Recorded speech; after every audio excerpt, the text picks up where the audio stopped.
يونس الدوري وامثالنا، والجميع يعلم. خلينا حكي ارجوك، ترى صار لي هواي ما خاطب.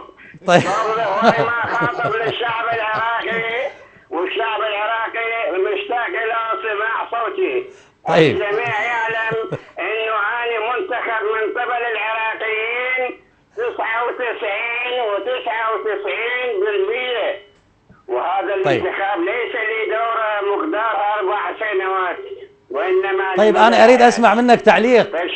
شنو رايك وانت ترى الان صور المرشحين الان بالشوارع؟ شلون ترى هالناس تريد تذهب الى الانتخابات واكو 9040 مرشح كلهم يريدون يوصلون الى السلطه، بينما كان هناك في زمن صدام مرشح واحد.